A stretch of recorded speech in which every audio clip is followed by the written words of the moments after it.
Hello everyone, welcome to our channel. எல்லாரும் எப்படி இருக்கீங்க? இன்றைக்கி வீடியோவில் நம்ம சுவையான மணக்க சாம்பார் பொடி வீட்லேயே அரைக்கிறது எப்படின்னு பார்க்கலாம் வாங்க. ஒன்ஸ் இந்த சாம்பார் பொடியை அரைச்சிட்டு நம்ம ஏர்டைட் கண்டெய்னரில் ஸ்டோர் பண்ணி வச்சோன்னா 3 months வரைக்கும் நம்ம யூஸ் பண்ணலாம். ஃபர்ஸ்ட் டைம் நம்ம சேனல் பார்க்குறீங்கன்னா மாம் டாட்டர் விலாக் சேனலுக்கு சப்ஸ்கிரைப் பண்ணி சப்போர்ட் பண்ணுங்கள். அப்படியே பெல் பட்டன் கிளிக் பண்ணிக்கோங்க. அப்போ தான் நான் போடுற வீடியோஸ் உங்களுக்கு நோட்டிஃபிகேஷனில் வரும். சாம்பார் பொடி அரைக்கிறதுக்கு தேவையான பொருட்கள் பார்க்கலாம் வாங்க. இந்த ஸ்பூனில் நம்ம 2 ஸ்பூன் மிளகு எடுத்துக்கலாம், 1/2 ஸ்பூன் வெந்தயம், 2 ஸ்பூன் சீரகம், 1 ஸ்பூன் பெருங்காயத்தூள். நம்ம வீட்டில் சாதம் வெடிக்க யூஸ் பண்ணுற அரிசி ஒரு கைப்பிடி எடுத்துக்கலாம். புழுங்கல் அரிசியாக இருந்தாலும் பரவாயில்ல, பச்சரிசியாக இருந்தாலும் பரவாயில்ல. காஞ்ச மிளகாய் 50 கிராம் எடுத்துக்கலாம். காஞ்ச மிளகாய் நல்லா கலராக இருக்கணும். இந்த மாதிரி கலராக இருக்கிறதா பார்த்து எடுத்துக்கோங்க. அப்போ தான் நமக்கு பொடி நல்லா கலர் கொடுக்கும். அடுத்து தனியா 100 கிராம் எடுத்துக்கலாம்.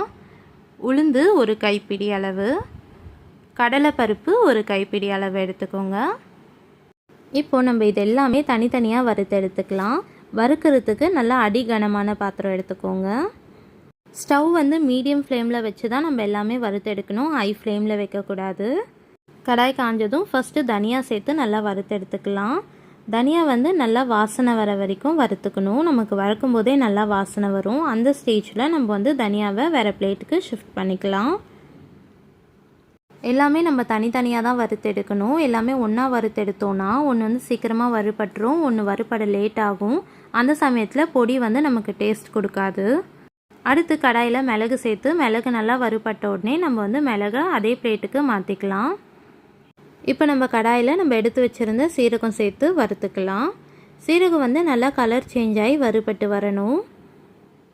நல்லா இந்த அளவுக்கு வறுபட்டு வந்த உடனே நம்ம பிளேட்டுக்கு மாற்றிக்கலாம்.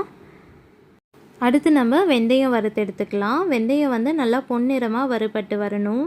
நல்லா இந்த அளவுக்கு வறுபட்டு வந்த உடனே அதையும் நம்ம வேறு பிளேட்டுக்கு மாற்றிக்கலாம். அடுத்து நம்ம அரிசி வறுத்து எடுத்துக்கலாம். அரிசி நல்லா பொரிஞ்சு வரணும். எதுக்கு நம்ம அரிசி ஆட் பண்ணுறோன்னா, அரிசி ஆட் பண்ணுறனால நமக்கு சாம்பார் திக்னஸ் கொடுக்கும். அரிசி நல்லா வறுபட்ட உடனே நம்ம அதை வேறு பிளேட்டுக்கு ஷிஃப்ட் பண்ணிவிட்டு அடுத்து கடலைப்பருப்பு சேர்த்து நல்லா பொன்னிறமாக கலர் சேஞ்ச் ஆகி வர வரைக்கும் நல்லா வறுத்து எடுத்துக்கோங்க. கடலைப்பருப்பு சேர்க்குறனாலையும் நமக்கு சாம்பார் திக்னஸ் கொடுக்கும்.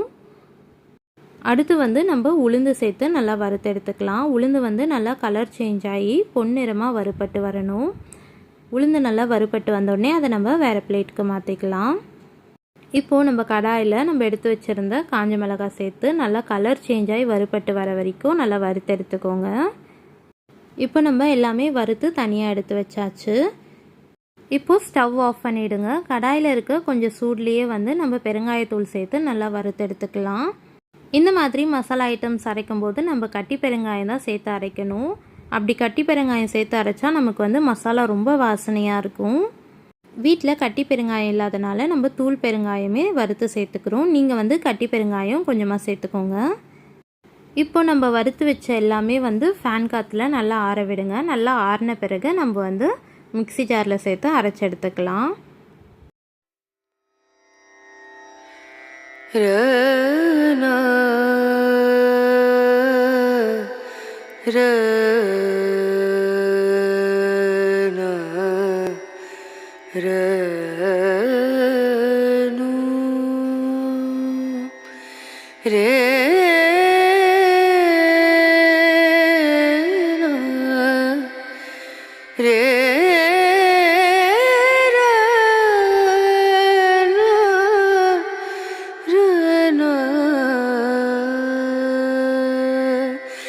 नजरिया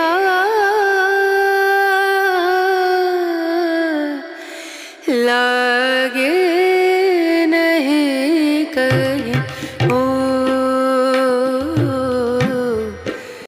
இப்போ நம்ம மிக்ஸி ஜாரில் 1 ஸ்பூன் மஞ்சத்தூள் சேர்த்து நம்ம அரைச்சி எடுத்துக்கலாம்.